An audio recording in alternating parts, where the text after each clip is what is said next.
eMTB systems, are they reliable enough? Are they good enough? In today's show, we take a moment to reflect on the state of play.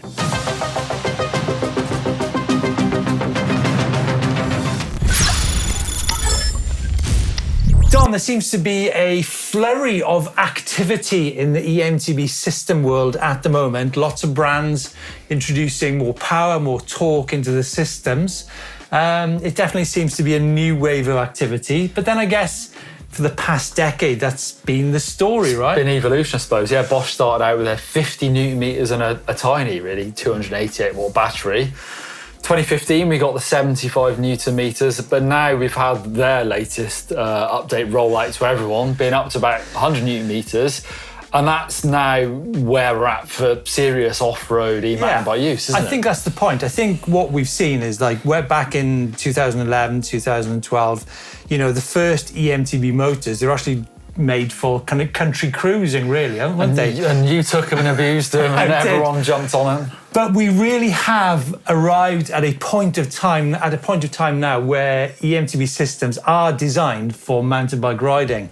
Yeah. However, they have come at a price. There has been a catalogue of failures with eMTB systems for probably around about a decade now. And, you know, is that good enough? Obviously, we do hear a lot about it. I've got to say, hands up, I've never had a motor failure, but obviously I've been with friends who've had them, and I've been in my friend's shop, and we hear you viewers talking about it quite a lot. And this isn't, obviously we talk about Bosch numbers there. We're not specifically talking about Bosch. We're talking about, you know, a swathe of brands that are having or have had issues in the past. And we're trying to say, is that good enough? Is reliability something that should be forefront? And you're going to talk about this, Steve. I am, yeah. I mean, so basically what we're saying is, have we moved into this new era, this new chapter, and have brands rushed into it with not addressing reliability first? Now, I was in Switzerland last week and I was riding this drive unit. It's the Maxon Bike Drive Air. And this is actually part of the reason that it got me thinking is, you know, this motor is 2 kilos, it's 90 newton meters. It's pretty small, isn't it? And when you ride it, it is actually super quiet, but there's a quality feeling to it. And from what I'm told, right, this is what I'm told, is that these guys have agonized over bringing this drive unit for what they believe is the real needs of the rider. You know, it's kind of, you know, we are in a, you know, I'm not saying that more power is not a good thing, because personally I love what, like, bikes such as the Avanox allow me to do, but for the majority of riders, you know, reliability is key. And well, they're going to be used and abused. That's the key point, is, you know, I want to abuse a motor, you know, riding it, and also maybe being a bit rough and ready with looking after it, i.e. washing my bike and you know, riding it through the middle of a British winter as well, which can be very testing for any motor. Yeah. But like I said, I've not had any problems. So these guys, right? So they make motors. They are literally motor boffins, or should you call them engineers? And though they like to be called engineers, they make motors for Formula One, for submarines, for humanoid robots. They're actually one of the first brands to have motors in Mars rovers. And I mean, up in Mars, you have to be reliable. Worse winter on Mars or in Wales, who knows? Yeah, what's more volatile, Mars or Wales or Scotland, right? But I guess the point is what I'm told is that these guys did not bring this drive to market until they knew it was 100% reliable. It's funny, Max often me fits into that category a bit with Marley, where I don't know much about him, but it turns out, and DJI, they're brands that do a lot of other things. And actually, with, you know, I opened up the bonnet of my VW Transporter and found a Marley motor in there. Well, I haven't been to Mars and had a look around for Max on those. Now, on the subject of reliability, we've spoken to quite a few shops about the reliability of the Avanox, and 12 months on seems to be a great story, a success story. I spoke to Pete Collard at the E-Bike Motor Centre, and he says that the new Gen 4 Levos are going well, and also the Gen 5 Bosches. He does qualify it with the fact that he says that he doesn't get to see many failures until they're actually out of warranty. You'd probably hear about him, though, knowing him with his ears to the ground, I suppose. But, yeah, for sure. I think what part of what I'm thinking here is that we went to Eurobike this year, and we've been going there for the last 5-6 years, and there's a continual flow of new motor brands coming onto the market. lots of those are unproven. Yeah. The brands we talked about now, I mean, these guys have been into Mars. Bosch have been in the automotive industry for a long time, and so too as DJI with the Avinox. One thing I wanted to touch on is about wear and tear. Wear and tear isn't just about the motor. All the extra torque, extra power. Yeah, lots of people are saying lots of more torque, extra power leads to component failures and parts wearing out. That's not actually the fault of the motor, is it? I would have agreed. However, I actually took a chain measurer because I was convinced on my Amflow. Can you show me one of those is? Yeah, you won't know what this is, Steve. It's done over 1,000 miles in the worst of British conditions, like all winter. It's looking a bit secondhand, I've got to say. And I measured the chain. The chain's been snapped, by the way, right? Yeah, a couple of times, and it is barely worn at all. And I was convinced I was going to have to throw that drivetrain away. And what drivetrain is this? That is the SRAM transmission with its XO. Well, that's good to hear. The SRAM have always said that's the strongest chain they've made, and I was shocked how unworn it was. Interesting, because is it maybe it's because you're so smooth right on spinning the cranks? Well, funny enough, that bike became almost a rental bike when I was injured. All my friends took it out over winter, so it's had all sorts of people on it. And now you give it to me. Yes, that's true. And it wasn't me that snapped the chain either, to be fair. So, folks, I mean, what are your thoughts on this? I mean, you seem to give us feedback on a weekly basis about the reliability of not just e-bike systems, but of bikes and the drivetrains on these as well. I think it's really important, and it's really important, I think, we take a moment to reflect of, let's make sure before we dive into the power, more torque, that actually we're getting reliable systems in the first place. Okay, Don, talking about Gen 5 Bosch CX, you've got some news, haven't you? Doesn't look very waterproof, that one, Steve. No, brand new bike. This is a Canyon Neuron On Collective Edition. So you may be aware of the Neuron. So outwardly looks quite similar to that, but this is an all different flavour. Different rocker linkage on there. So this is now a mullet bike from medium through to XL. If you go for smalls, it's 27.5 only, but it's definitely a gravity orientated Neuron. It's got a big RockShox Zeb up fork, so 160mm of travel, so it's an extra 10mm compared to the other Neuron on AL that's out there. 38mm stanchions, as you may know. All that goes to slacken this bike out to 64.5 degrees. So a slack-looking aluminium bike.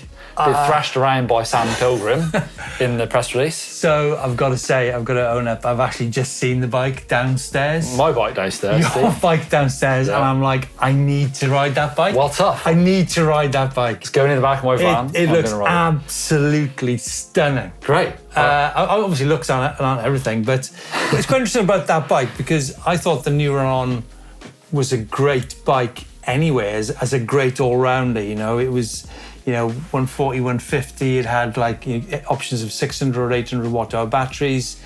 The updated CX 100 Nm, 750 watts peak power. I mean, I think the 140, 150 bike was already a lot of bike. True, yeah. This now makes it, I like the mullet as well, personally. It's the transition, isn't it, between trail and enduro, I think this bike is. So I'm going to take it out for a thrashing and hit some jumps this week on it. And it's got the kit as well, SRAM Maven brakes, which are massively powerful.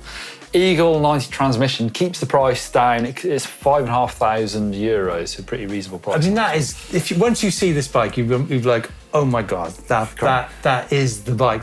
It could very well be the do-it-all bike. Well, Steve, after this week, you can have it, actually, because I'm going to film on it this week, and then you can stick it in your garage if you want. It won't be in the garage. We have news of another new bike. Steve and I got to ride it the weekend. This is White Kado Works. Limited edition. I believe there's only 50 available, 49 actually, because I've got one of them. It's in my garage. It's got the podium fork on there, see? Yes. How was that? So I raced it the weekend, and you wouldn't believe how many times people ask me about it. And it's the first time I rode it, so I was very curious myself. Upside down, 170mm travel fork, super plush. The first part of that travel, I'd say the first third, is really, really sensitive on the small bumps. That also bumps the bike up, so it's a sort of dream spec bike, this. 170mm travel on the front, 151mm rear. That's what I was going to ask, actually. So, some people would say, enduro eMTB these days is 100 many people regard to be 170 mil, whereas that bike is 150. Yeah. Did it hold you back at any point? No, I mean, I like a 150 bike. I always feel like that's about the sweet spot for me. Talking about the rear shocks, it's the Fox Float X2 Factory Evil with a custom tune. There's so much tunability on that fork and the shock. I found it was really, really good actually. Setting it at 30% sag, and then I actually went up a bit on the high-speed compression. So you've got high and low-speed compression and rebound. Very nice having all that adjustability. It's got the Bosch CX, as you know, latest generation. 800 watt battery. Yep, and it's also got some very nice finishing kit. Hope 155mm cranks. They're brand new. I think the brakes were launched on the bike. Evo GR4 brakes. It's interesting, isn't it? I mean, the bike of my choice is actually the Kato S. Which is... You haven't ridden this one, Steve? No, but I think that too has got the Bosch CX motor. Yeah. I mean, true, it's got a 600 watt hour battery, but I can put an 800 watt hour in it. Yeah. But like, it's got a stylo fork, it's got Q's gears on there. It's £4,000. I think you can probably pick them up for $3,700. Really? Yeah, the performance is still really, really good on a bike, which is, I mean, how much is that bike? Well, that's it. You've got two ends of scale there. This is dream build spec, like I said, the Hope parts. This is £10,000. I don't know how that converts to other, but it's got a lot of the same tech. It is carbon frame, 29ers or MX. I ran it full 29 and really enjoyed it. I guess, we've talked about the Neuron bike as well, and the fact that you can actually get £3,000 to £4,000 versions of the Neuron. But the thing is, both these bikes are adaptations of maybe the entry-level bike. Yep. And they just give you a little bit more performance in different places. And performance and adjustability, I guess. If the fancy one has whetted your appetite, you've got to be quick. Because like I say, I reckon there's only 48 left.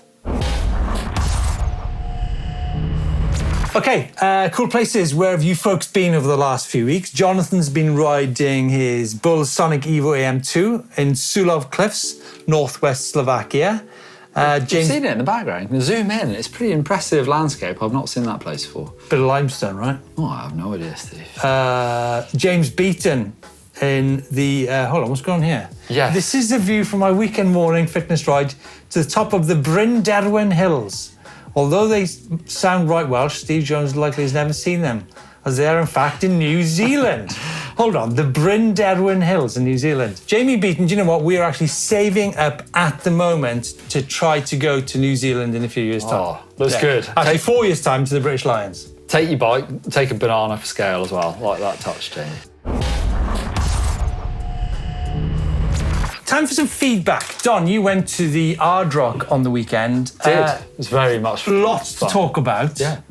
First of all, what was the sort of eMTB versus eMTB entry balance? Well, first, it's a big festival. It's definitely a race-orientated festival, but it's definitely loads more going on. There's definitely a big family feeling. There's pump tracks, airbags, there's bands playing all night, and there's a lot of enduro racing. So I think there was still... I'm glad mountain biking featured in there somewhere. It does somewhere. I mean, there's a lot riding, Friday, Saturday, Sunday, but the enduro race was still is the big event on the Saturday. I think there was almost 900 races in that. And then the e-mountain bike race, same lap, happens on the Sunday, 7 stages, and I think there was 700, so a lot. I need to double check those figures, but there's still a few more regular mountain bikes. Having said that, a lot of people rode their e-mountain bikes on the Saturday as well, a bit sneaky. Wow. So this is a big shift, isn't it? There's a big shift in Ard Rock over the past, Ard Rock's been going on for a decade now. I spoke to Joe Rafferty, who's the organiser, who said it's definitely switching. He expects the Sunday to be more like 1,500 riders on e-bikes, and it's great terrain for it. It's up in the Yorkshire Dales, sort of unusual place to ride off. It's private, so they set out these stages, and they're really good fun. Kind of open hillsides and woods. There's Heckler Woods where in the race everyone goes up there, shouts and things like that. A really, really good atmosphere, I've got to say. I saw that Fergus on GMBN was doing well in the PT's drinking competition. Talk about that in a minute, yeah. 2 things from that, actually, Don, because I went to the European eMTB Enduro Tour. Doesn't sound like it's as much fun, Steve. And it was amazing. Okay. I mean, we were up at 10,000 feet, insane backdrops. Good riding, I suppose. Very good riding. Yeah. we're talking 10, 15-minute descents. Yeah, even for a man of your calibre. Leave it. My point is that it was the opposite story there. It was actually coincided with the round of the French Enduro series. Well, it's the home of Enduro. France is the home of Enduro, allegedly. 400 mountain bike entries and 30 eMTB. What are they all doing? I don't know.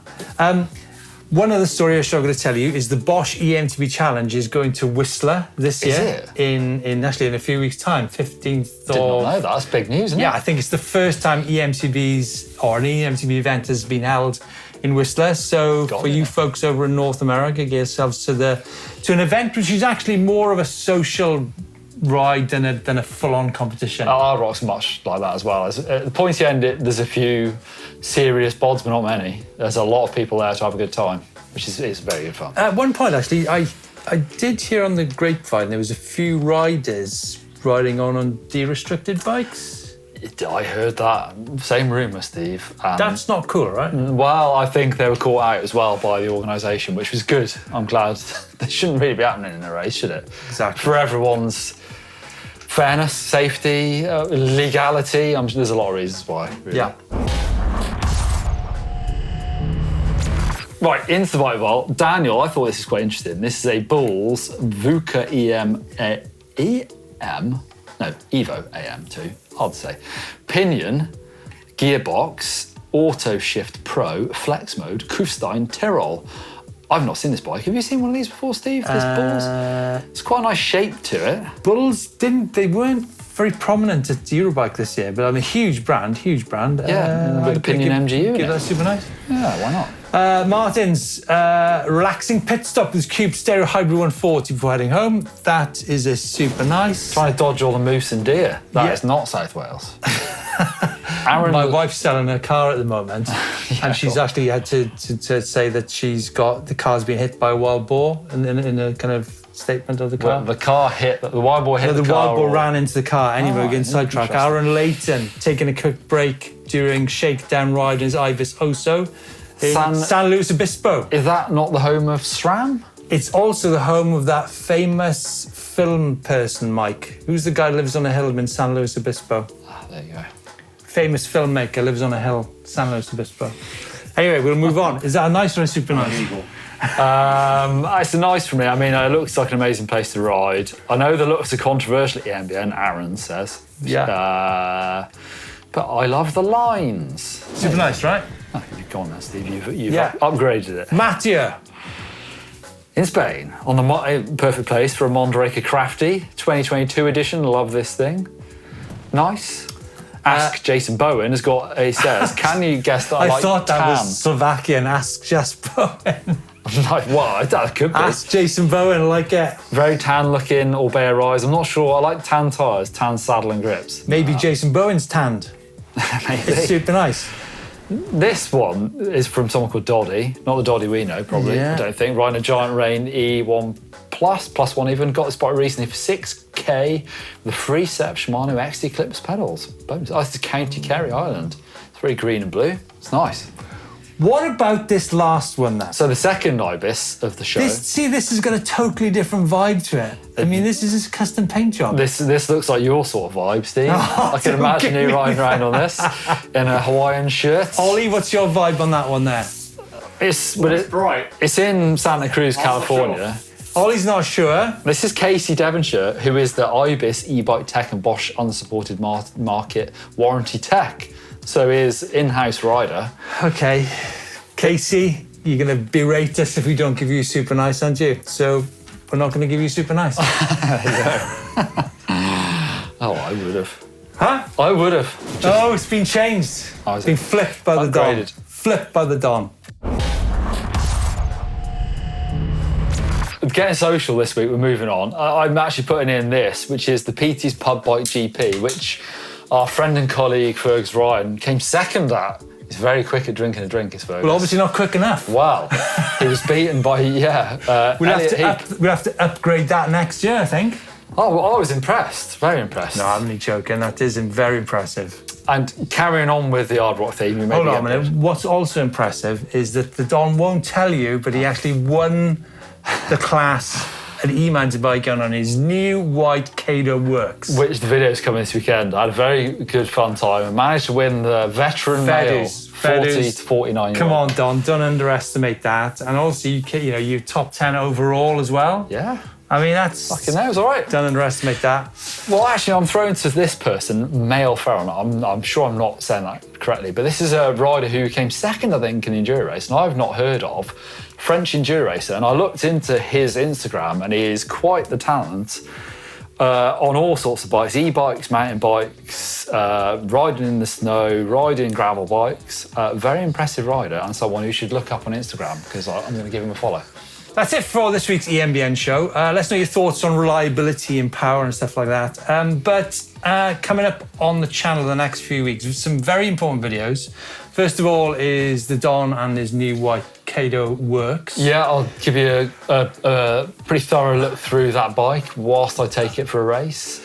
And meanwhile, in a couple of weeks' time, I'll be riding this Maxon Bike Drive Air up in the Swiss mountains with a very, very fast mountain bike cross-country racer. Join us for those two videos. See you next week.